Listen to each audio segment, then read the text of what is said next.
సరిగ్గా తినకపోతే బరువు పెరగడం కష్టమని మనకు తెలుసు. కానీ బాగా తింటున్నా బరువు పెరగకపోతే అది ఖచ్చితంగా సమస్యే. పేగుల్లో పూత వ్యాధులు ఉన్నప్పుడు ఇలాంటి పరిస్థితి ఎదురవుతూ ఉంటుంది. ఇలాంటప్పుడు ఎంతగా తింటున్నా మనకు ఉంటబట్టదు. అస్తమానం పొట్టలో నొప్పి, తరచూ విరేచనాలు వేధిస్తూ ఉంటాయి. తిన్న వెంటనే మల విసర్జనకు వెళ్లాల్సి వస్తుంది. ఇక పేగుపూత వ్యాధుల్ని వైద్య పరిభాషల్లో ఇన్ఫ్లమేటరీ బోవెల్ డిసీజెస్ అని, వాడుకలో ఐబీడీ అని పిలుస్తారు. రోజువారీ జీవనాన్ని దుర్భరంగా మార్చి పేగుపూత వ్యాధుల గురించి డాక్టర్ని అడిగి ఇప్పుడు తెలుసుకుందాం.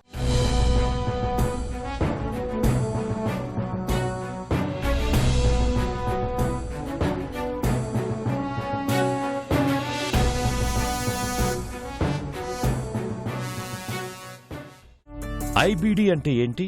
ఐబీడీ అంటే ఇన్ఫ్లమేటరీ బవల్ డిసీజ్. అంటే మనం పేగుపూత వ్యాధి అని కూడా అంటుంటాము. అంటే పేగుల్లో, చిన్న పేగు కానీ పెద్ద పేగులో కానీ అందులో ఇన్ఫ్లమేషన్ అంటే వాపు ఉండడం వల్ల కొన్నిసార్లు అల్సర్స్ ఉండే అవకాశం ఉంటుంది. దీనిని ఇన్ఫ్లమేటరీ బవల్ డిసీజ్ అని మనం క్లాసిఫై చేస్తాం. దీంట్లో రెండు రకాలు ఉంటాయి. ఒకటి అల్సరేటివ్ కొలైటిస్, ఒకటి క్రాన్స్ డిసీజ్. అల్సరేటివ్ కొలైటిస్ అంటే ఓన్లీ పెద్ద పేగును మాత్రమే ఇన్వాల్వ్ చేస్తుంది. దీంట్లో మనకి మోషన్స్లో బాగా రక్తం రావడం, దానివల్ల పేషెంట్స్కి పెయిన్ కానీ, వెయిట్ లాస్ కానీ, రక్తం తక్కువ ఉండడం, ఇలాంటి లక్షణాలు చూస్తుంటాం. చిన్న పేగులో ఉన్న అల్సర్స్ని మనం క్రాన్స్ డిసీజ్గా క్లాసిఫై చేస్తాం. క్రాన్స్ డిసీజ్ చిన్న పేగే కాకుండా నోట్ నుంచి మలద్వారం దాకా ఎక్కడైనా మన అనవాయికలో కానీ, స్టమక్లో కానీ, ఇంటెస్టైన్స్లో కానీ అల్సర్స్గా ఆర్ వాపు కలగజేయచ్చు. ఇవి రెండు బ్రదర్స్ లాంటివి. ఇవి group together inflammatory bowel disease. ఐబీడీకి కారణాలేంటి? ఇన్ఫ్లమేటరీ బవల్ డిసీజ్ కారణాలు చూసుకుంటే ముఖ్యంగా 3 కారణాలండి. ఒకటి స్వతహా మనకి జెనెటిక్ ప్రీడిస్పోజిషన్, అంటే మన జీన్స్లో యొక్క మ్యుటేషన్స్ వల్ల మనని ఐబీడీ రిస్క్ అనేది పెరుగుతుంది. అండ్ ఫ్యామిలీ హిస్టరీ ఉంటే ఐబీడీ ఉండే ఛాన్సెస్ కొద్దిగా పెరుగుతుంది. జెనెటిక్ ఫ్యాక్టర్స్ ఒకటైతే, సెకండ్ ఫ్యాక్టర్ వచ్చేసి మన ఆటో ఇమ్యూనిటీ, అంటే మన బాడీ యొక్క రోగ నిరోధక శక్తి, ఇమ్యూనిటీ మన బాడీనే అటాక్ చేయడం వల్ల మన పేగుల్లో అల్సర్స్ ఫామ్ అవ్వడం, దానికి వల్ల కాంప్లికేషన్స్ రావడం చూస్తాం. మూడో కారణం వచ్చేసి ఎన్విరాన్మెంటల్ ఫ్యాక్టర్స్, అంటే మనం తినే ఆహారం కానీ, చిన్నప్పటి నుంచి మనం దీర్ఘకాలికంగా మనం లీడ్ చేసిన లైఫ్ స్టైల్ విధానాలు, మనం కన్జ్యూమ్ చేసిన ఫైబర్ కంటెంట్, వాటర్ కంటెంట్, ఆ తర్వాత స్మోకింగ్, ఆల్కహాల్ అండ్ ఇలాంటి సెవరల్ కారణాల వల్ల మన బాడీ అనేది రిస్క్లో పెరుగుతుంది. సో 3 కారణాలు కలిస్తేనే ఐబీడీ డెవలప్ అయ్యే ఛాన్సెస్ ఉంటాయి. పేగుల్లో కనిపించే సమస్యలు ఎలా ఉంటాయి? మోషన్లో బ్లడ్ అనేది చాలా ఎక్కువ క్వాంటిటీలో వస్తుంది. మోషన్స్ విరోచనాలు ఎక్కువ అవుతున్నాయి, రక్త విరోచనాలు అవుతున్నాయి, దీర్ఘకాలికంగా అవుతున్నాయి, మందులు లేదా పైల్స్ ట్రీట్మెంట్తో తగ్గట్లేదు అన్నప్పుడు మనము అల్సరేటివ్ కొలైటిస్ ఏమైనా ఉందా అని నిర్ధారించుకోవడం చాలా ఇంపార్టెంట్. రెండోది, మన క్రాన్స్ డిసీజ్లో లక్షణాలు ఎలా ఉంటాయంటే నోట్లో అల్సర్స్ కానీ రికరెంట్గా పదే పదే రావడం, ముఖ్యంగా కడుపులో నొప్పి, తీవ్రంగా నొప్పి, లేదా పూర్తిగా ఒకవేళ చిన్న పేగు బ్లాక్ అయిపోతే వాంతులు రావడం, కడుపులో ఉబ్బరం, మోషన్ పూర్తిగా ఆగిపోవడం, దీన్ని ఇంటెస్టైనల్ అబ్స్ట్రక్షన్ అని అంటాం. ఇలాంటి సిమ్టమ్స్ కానీ, లేకపోతే మలద్వారం పక్క నుంచి పస్ డిశ్చార్జ్, దీన్ని ఫిస్టులాస్ అంటాం. ఇలాంటి ఫిస్టులాస్, మోషన్ వెళ్ళేటప్పుడు పెయిన్ కానీ, బరువు తగ్గిపోవడం, విటమిన్ డెఫిషియన్సీస్, రక్తం తక్కువ ఉండడం, ఆల్బుమిన్ తక్కువ ఉండడం, ఇలాంటివన్నీ ఫీచర్స్ ఇన్ఫ్లమేటరీ బవల్ డిసీజ్లో చూస్తాం. ఐబీడీ సమస్యల్లో ఏవి ప్రమాదకరం? అల్సరేటివ్ కొలైటిస్లో ఒక్కొక్కసారి ట్రీట్మెంట్ సరిగా తీసుకోకపోతే ఇది ప్రాణాంతకరం అయ్యే అవకాశం ఉంటుంది. దాంట్లో పెద్ద పేగు మొత్తం చాలా వాపయి మెగాకోలాన్ అంటాం, టాక్సిక్ మెగాకోలాన్. ఇలాంటి కాంప్లికేషన్ చాలా ప్రాణాంతకరం ఉండి అప్పుడు ఆపరేషన్ ఒకటే మార్గం ఉండే అవకాశం ఉంటుంది. ముందు మెడికేషన్స్, ఇంజెక్షన్స్ ట్రై చేసి అది ఫెయిల్ అవుతే ఆపరేషన్ కూడా అవసరం పడే అవకాశం ఉంటుంది. అది అల్సరేటివ్ కొలైటిస్లో. క్రాన్స్ డిసీజ్లో చాలా దీర్ఘకాలికమైన కాంప్లికేషన్స్ చూడడానికి ఉంటుంది. ఇందులో ప్రమాదకరమైనవి ఏంటంటే స్ట్రిక్చర్స్, అంటే ఇందాక చెప్పినట్టు ఇంటెస్టైన్స్లో వాపు ఎక్కువైపోయి బ్లాకేజ్ అవడం వల్ల మన ఫుడ్ అనేది పోదు, దానివల్ల వాంతులు, అబ్స్ట్రక్షన్తోనే ఎమర్జెన్సీలో వస్తాము. అలాంటప్పుడు మందులతోని చాలా వరకు మనం కంట్రోల్ చేయొచ్చు. కొంతమందికి ఆపరేషన్ కూడా చేయాల్సిన అవసరం ఉండొచ్చు. ఈ స్ట్రిక్చర్సే కాకుండా సివియర్ అల్సర్స్, తర్వాత ఫిస్టులాస్ ప్రమాదకరమైన కాంప్లికేషన్స్ అని చెప్పుకోవచ్చు క్రాన్స్ డిసీజ్లో. ఐబీడీ విషయంలో ఎలాంటి పరీక్షలు చేస్తారు?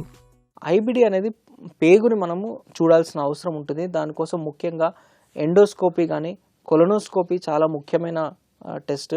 కొలనోస్కోపీలో ఏం చేస్తామంటే ఒక ఫ్లెక్సిబుల్ ట్యూబ్, ఒక 1 centimetre tube, light and camera ఉన్న ట్యూబ్ని మలద్వారం ద్వారా లోపలికి వెళ్ళి ఆ లోపల ఉన్న పేగుని మనం స్టడీ చేస్తాము. అవసరమైతే అల్సర్స్ ఉంటే ముక్క పరీక్ష తీసుకొని నిర్ధారిస్తాం ఇది ఐబిడియా కాదా అని. ఈ కొలనోస్కోపీ కాకుండా చిన్న పేగుని మనం స్టడీ చేయాలంటే క్యాప్సూల్ ఎండోస్కోపీ అని ఉంటుంది. ఆ క్యాప్సూల్ని మనం మింగితే అది కంటిన్యూస్గా మన చిన్న పేగునంతా వీడియో తీసుకొని వెళ్ళిపోతుంది. దాని ద్వారా చిన్న పేగును కూడా మనం గమనించవచ్చు. అదే కాకుండా ఒకవేళ చిన్న పేగులో ఏదైనా అల్సర్ ఉంటే ఎంటిరోస్కోపీ అంటే చిన్న పేగు కూడా రీచ్ అయ్యే పెద్ద స్కోప్ని నోటి ద్వారా పంపించి ముక్క పరీక్ష తీసుకోవడానికి కానీ నిర్ధారించడానికి కానీ వాడతాం. ఫీకల్ క్యాల్ప్రొటెక్టిన్ అనే ఒక స్టూల్ టెస్ట్ మనం ఎస్పెషల్లీ ట్రీట్మెంట్ రెస్పాన్స్ ఎలా ఉంది చూడడానికి, తర్వాత ఫ్లేర్స్ అయినప్పుడు ఐడెంటిఫై చేయడానికి ఆ టెస్ట్ అనేది వాడతాము. స్టూల్ టెస్ట్, బ్లడ్ టెస్ట్, ఎండోస్కోపీస్ కాకుండా క్రాన్స్ డిసీజ్లో కొన్ని కాంప్లికేషన్స్ ఉన్నప్పుడు ఎస్పెషల్లీ పేగులను చెక్ చేయడం కోసం సిటీ స్కాన్ చాలా తరచుగా వాడుతూ ఉంటాం. అదే కాకుండా ఫిస్టులా ఉన్నప్పుడు ఎంఆర్ఐ స్కాన్ కూడా మనం వాడతాము. పేగుపూత వ్యాధులకు చికిత్స ఎలా ఉంటుంది? ఐబిడి అనేది దీర్ఘకాలికమైన రోగం. ఎప్పుడు కూడా మందులు అనేవి ఆపడం కుదరదు. Long term almost life long వాడాల్సిన అవకాశం ఉంటుంది. అల్సరేటివ్ కొలైటిస్లో మనకి first 5-ASA molecule simple oral tablet start చేస్తాం.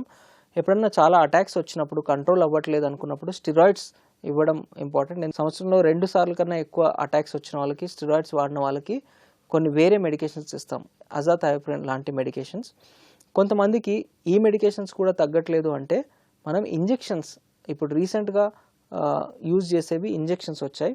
దీనిలోని మనం ఇన్ఫ్లిక్సిమాబ్, అడాలిముమాబ్ ఆర్ ఉస్టెక్నుమాబ్ ఇలాంటి కొన్ని మాలిక్యూల్స్ ఉన్నాయి. ఇది ఇంజెక్షన్స్ ద్వారా చాలా మంచి రెస్పాన్స్ మనం అచీవ్ చేయగలుగుతున్నాం. అండ్ ఈదర్ 2 వారాలకు ఒకసారి కానీ 2 నెలలకు ఒకసారి కానీ ఇంజెక్షన్ తీసుకుంటే సరిపోతుంది. అండ్ నెంబర్ ఆఫ్ మెడిసిన్స్ అనేవి తగ్గిపోతున్నాయి, కాంప్లికేషన్స్ కూడా చాలా వరకు తగ్గాయి. సో ఈ లేటెస్ట్ ఇంజెక్షన్స్ ట్రీట్మెంట్ అనేది మొత్తం ఐబిడి ల్యాండ్స్కేప్ని మొత్తం మార్చేసిందండి.